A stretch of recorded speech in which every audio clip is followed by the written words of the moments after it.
welcome back to the games that we missed out on. This video is brought to you by the Calico Chameleon. Last video I spoke about the TurboGrafx being home to some of the best shooters of that era, and that was no joke, that was no exaggeration.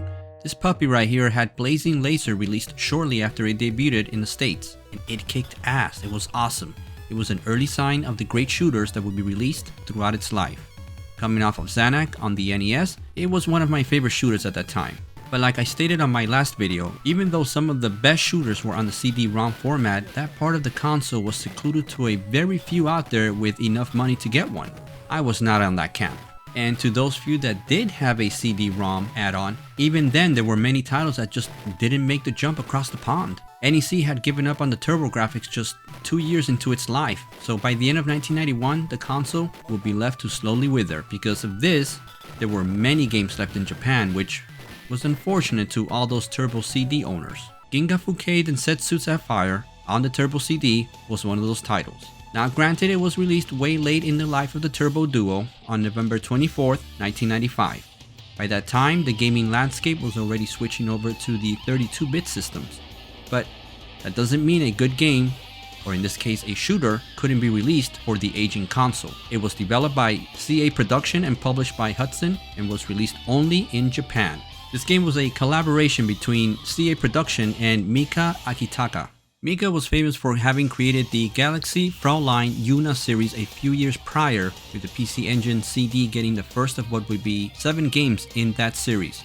The game introduced us to Mika's specific artwork via a graphical novel presentation. Now Hudson wanted to combine his artwork with that of a fast-paced space shooter, thinking the combination would create a unique and fun title. The end result?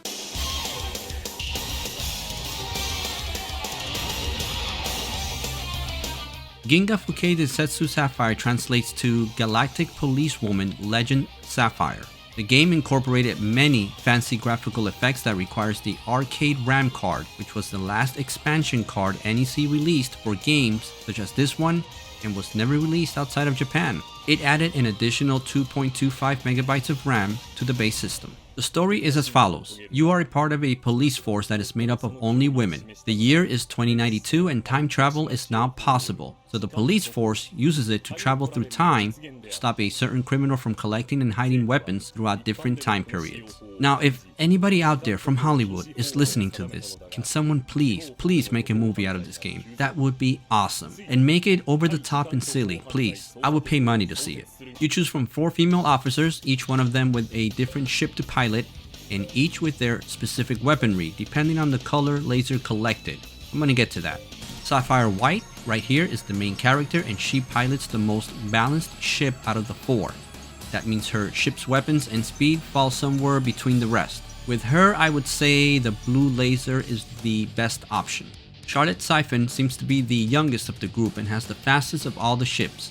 However, that comes with a downside, and that is that your ship has the weakest weapons. Be prepared for long boss battles if you choose her. Elena Evangeline is the oldest of the group, so I guess that's why they made her the slowest.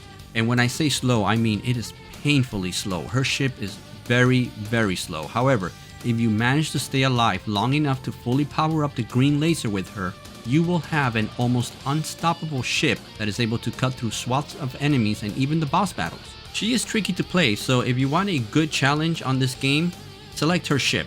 The last character is Jasmine Willong, who is the next oldest character after Elena, and her ship is the second slowest of the 4, but her weaponry is the next best after Elena. The laser power-ups are red, blue, and green. You will have to play through the games a few times as you experiment which laser works best with what character's ship, such as Elena's ship having the best green laser after full power-up. In order to achieve the strongest power-up laser, you need to collect a total of 4 similar colors. Good news here is that no matter what color laser you have, if you collect a different color, the level of the last laser transfers over to the new color, and you don't have to start from scratch. You hear me, Raiden? The first power-up you get, regardless of the color, will always retrofit your ship with these option pods right here. They can be used as defense and offense as they are able to absorb a majority of enemy fire depending on the angle the shots are coming from. If you stop firing, the pots will power up and can be unleashed for a powerful offensive attack. The longer you keep from firing, the longer the pots will lash out and attack enemies and bosses. So that aspect of the game is interesting since you have to decide if you want to shoot away or contemplate outmaneuvering a ton of enemy fire as you power up your pots for one powerful attack.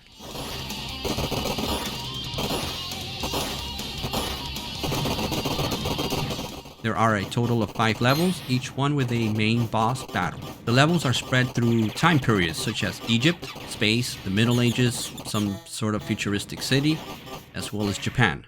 And you also got a limited amount of bombs that can deal a good amount of damage, and you get 2 for every time you respawn a ship.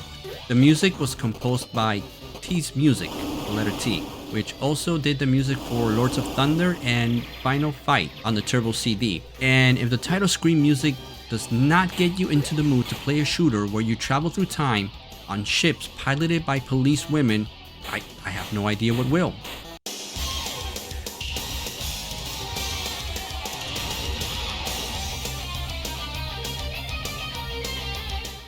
I mean, listen to that tune. It's awesome. I love it.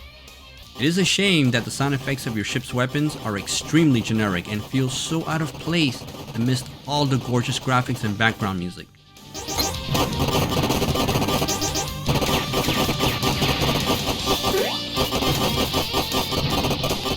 Sometimes it even sounds like the Turbo CD can't keep up with all the sound effects and the music, so some sounds will simply stop. Like for example, when I launch a bomb over here, sometimes the bomb will drown out all the other sounds, and sometimes the bomb won't even sound at all. It was something that really stood out when I first played it, and it still sounds horrible the more I play it. You know, I expect that on an NES or older system, but so it was a bit surprising to find that issue here, seeing as how this was supposed to be the next generation of gaming. The levels, for the most part, are quite short, with the majority of your time being dedicated to battling these huge bosses, which are impressive on their own.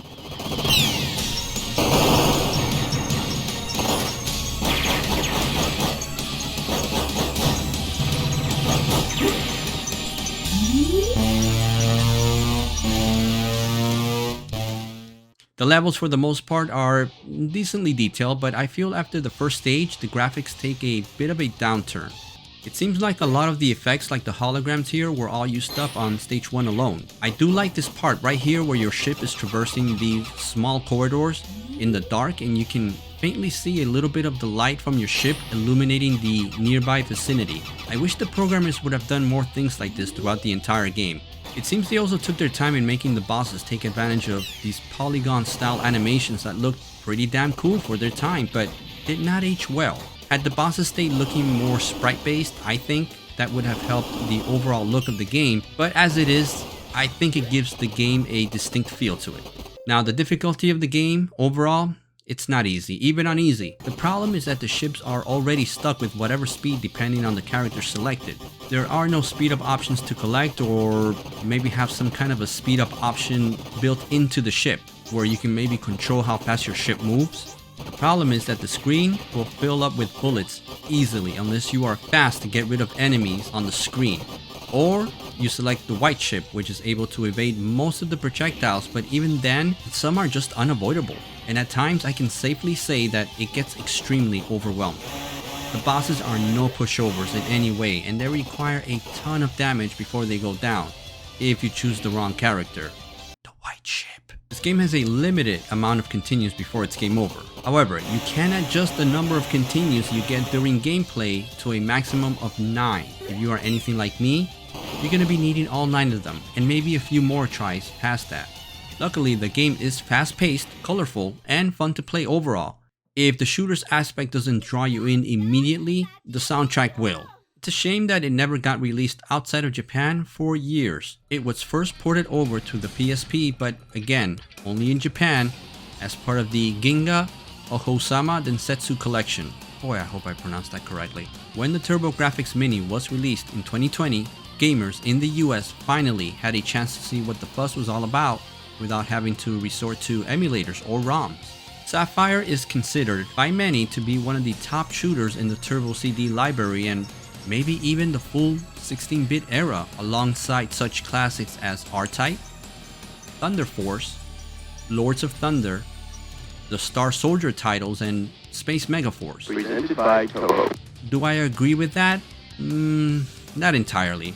It has flashes of greatness with long bouts of average thrown in there. It's still a fun game to play, and don't get me wrong, even as you try on different characters and you try out different weapons, see what style best fits you for the game.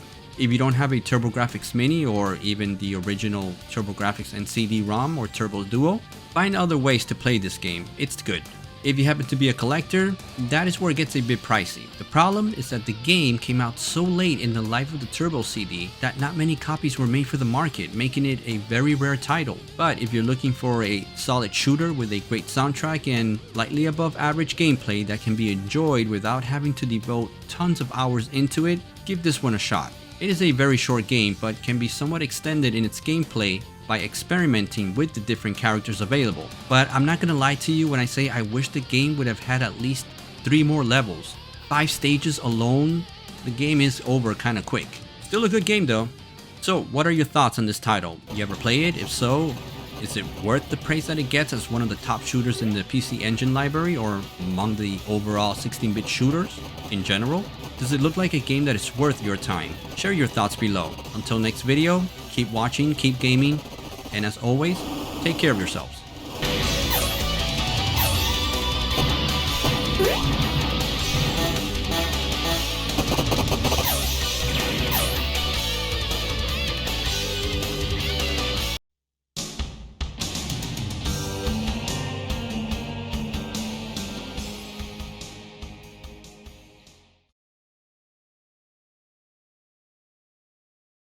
Did you just